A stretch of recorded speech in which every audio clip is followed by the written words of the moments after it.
As our reading of new chapter 6 North America is going on, so today we will start from page number 68 from this paragraph. Two nations together is called the Anglo-America. The United States of America purchased Alaska from Russia in 1867. The name of all countries and their capital cities are given in table 6.1. जो USA में Alaska का portion है उसको United states ने Russia से खरीदा था, Russia इन 1867 में। यहाँ पे ये जो टेबल दे रखा है इसमें जो यहाँ लिखा हुआ है कंट्रीज ऑफ नॉर्थ अमेरिका, जितने भी नॉर्थ अमेरिका के जो कंट्रीज हैं उनके नेम्स दे रखे हैं एंड देयर कैपिटल ऑल्सो। यहाँ पे इनके कैपिटल्स भी मेंशंस हैं। लाइक लास्ट में आप United States of America USA, इसका कैपिटल है वॉशिंगटन डीसी। नाउ अब we come to major physical features. इस नॉर्थ अमेरिका के फिजिकल फीचर्स क्या है? फिजिकल फीचर्स में हम प्लेन्स, प्लेट्यू, रिवर्स, माउंटेन्स, इन सब के बारे में पढ़ते हैं। North America has highly varied physical features. इसके बहुत हाईली अलग अलग तरीके के फिजिकल फीचर्स है which can be broadly divided into following physical region, जिसको हमने मेनली 4 पार्ट्स में डिवाइड किया है। The Canadian shield, the western mountain, the central plain, the eastern highland. The Canadian shield हो गया जो कनाडा साइड में है, and the western west side में जो नॉर्थ अमेरिका का वेस्ट है उसके साइड का माउंटेन, वेस्टर्न माउंटेन, सेंटर के एरिया में जो प्लेन्स है उसके बारे में, and then the eastern east side का जो हाई लैंड्स है, थोड़े से ऊंचे से जो लैंड है उनके बारे में पढ़ेंगे। First is the Canadian shield. जो फर्स्ट टॉपिक है is the Canadian shield.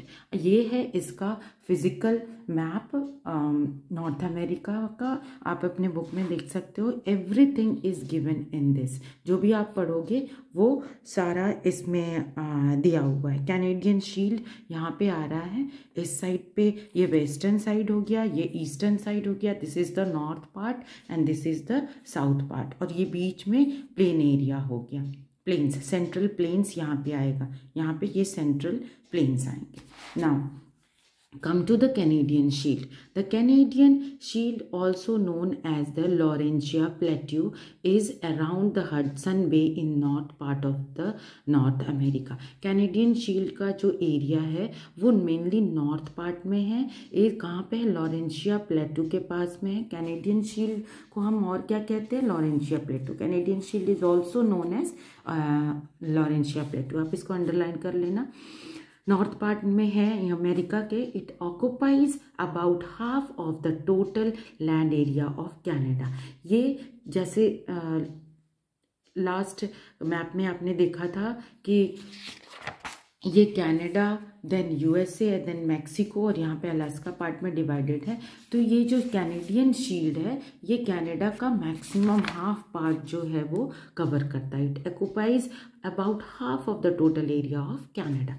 The main lakes, जो इस कैनेडियन शील्ड रीजन में जो मेन लेक्स आते हैं वो कौन कौन से हैं? ये ऐसे भी बहुत इंपॉर्टेंट लेक्स हैं, Erie, Ontario, Winnipeg and great bear lake.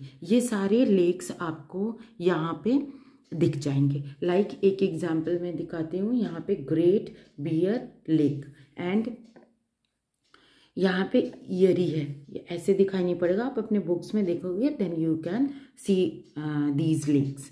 Now, the entire shield is made up of very old and hard rocks. ये जो शील्ड है ना, कैनेडियन शील्ड जो कनाडा के पोर्शन में हमें मिलता है, वो किससे बना है? वेरी हार्ड रॉक से। The general slope of the plateau region is towards the Hudson Bay. ये जो प्लेटू रीजन है, पठारी एरिया है, इसका स्लोप जो है, जो ढाल जो है वो किस तरफ में है? हडसन बे के तरफ है। हडसन बे कहाँ है? ये हो गया आपका Hudson Bay. This is the Hudson Bay. जो कैनेडियन शील्ड इस तरफ में ही होगा और इसका जो स्लोप है वो हडसन बे के तरफ में है।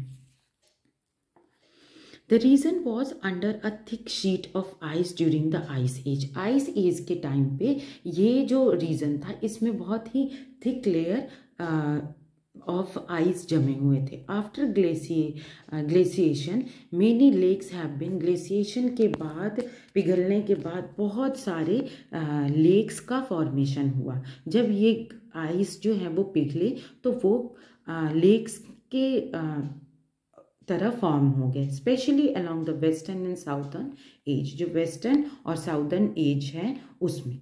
The main river flowing in this region are mostly small and fall in the Hudson Bay. जो मेन रीजन जो रिवर्स है कैनेडियन शील्ड में, जो मेन रिवर्स है वो कहाँ पे गिरते हैं? They fall in the Hudson Bay. Hudson Bay में जो मेन जो रिवर्स हैं वो सारे इधर के हडसन बे में आके गिरते हैं।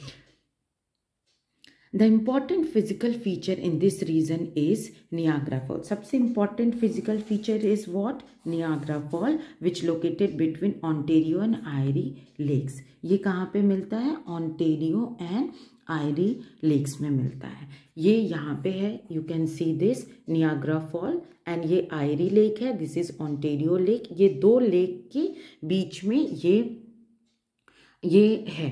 What is Niagara Fall, which is located between the Ontario and Erie Lakes. So question ये भी हो सकता है कि where on Niagara Falls are located?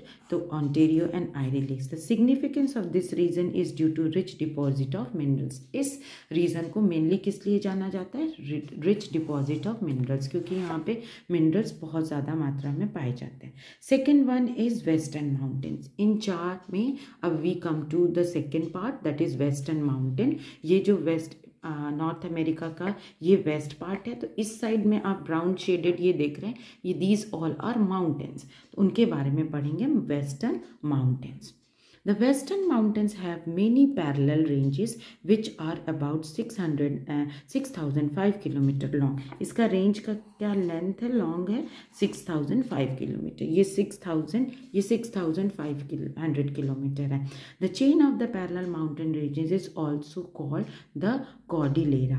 जो चेन है पैरेलल माउंटेन्स को, उनको हम कॉर्डिलेरा कहते हैं। यहाँ पे बहुत सारे माउंटेन्स हैं जो एक दूसरे के पैरेलल हैं, रेंज बना रहे हैं, उनको हम कॉर्डिलेरा कहते हैं। They extended from Alaska in north. आप यहाँ पे देखोगे ये अलास्का है, यहाँ नॉर्थ में अलास्का, ये नॉर्थ पोर्शन हो गया। अलास्का नॉर्थ में अलास्का से लेकर के ये पनामा, यहाँ पे पनामा में साउथ में पनामा तक फैले हुए हैं इस तरह से। Panama in the south. The western part is the volcanic zone. जो ये वेस्टर्न पार्ट है ये वॉल्केनिक जोन है, यहाँ पे बहुत सारे वॉल्केनोज हैं जिसको हम कहते हैं called the Pacific ring of fire. Pacific ring of fire कहते हैं क्योंकि इधर पैसिफिक ओशन है, इसलिए ये पैसिफिक रीजन हो गया, इसलिए इसको हम पैसिफिक रिंग ऑफ फायर कहते हैं। Some of the volcanoes in this belt are still active. इस बेल्ट में बहुत सारे ऐसे वोल्केनोज हैं जो आज भी एक्टिव है, still active. The eastern most chain is called the Rocky mountain. जो ईस्टर्न मोस्ट चेन है इसमें जो माउंटेन रेंजेस हैं उसको हम रॉकी माउंटेन कहते हैं। Rocky mountain, it has many ranges such as the cascade range, Sierra Nevada, Sierra Madre. बहुत सारे रेंजेस है जिसमें एक सियरा नेवेदा है, सियरा माद्रे है एंड कैस्केड रेंज है। So these are the ranges. अगर ये नेम्स आते हैं एंड क्वेश्चन आता है व्हाट दे, तो they are the ranges. And Rocky Mountains भी एक रेंज के तरह है। The formation of the Rocky Mountain ranges were accompanied by volcanic activity. ये जो फॉर्मेशन हुआ रॉकी माउंटेन का वो कैसे हुआ? वॉल्केनो के निकलने से हुआ। The molten magma thrown out from the Columbia Plateau, Mount McKinley is in the Alaska. Mount McKinley कहाँ पे? अलास्का रेंज में है, वो भी आप देख सकते हो, ये अलास्का रेंज है। अलास्का रेंज के माउंटेन्स है, माउंट मैकिनले यहाँ पे जो रॉकी माउंटेन का फॉर्मेशन हुआ वो वॉल्केनो से जो लावा निकला उसके जमने के बाद उसका फॉर्मेशन हुआ कोलंबिया प्लेटो में।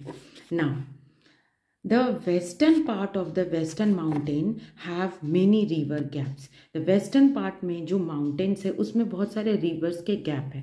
It has plateau surrounded by mountains. जो ये mountains हैं उसमें उसके चारों तरफ plateaus भी है, as such as Columbia Plateau, Colorado Plateau and Mexican Plateau. So these are the some important name of plateaus: Columbia Plateau, Colorado Plateau and Mexican Plateau.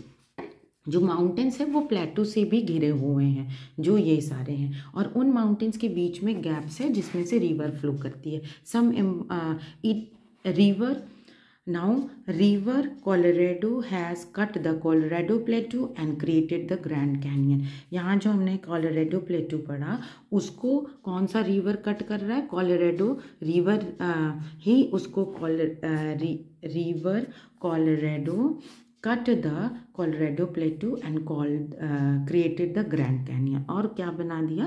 Grand canyon बना दिया. वो आप यहाँ पे देख सकते हो. ये कोलोराडो प्लेटू है जिसको ग्रैंड कोलोराडो रिवर ने कट करके एक कैनियन बना दिया है, the great canyon of Colorado प्लेटू.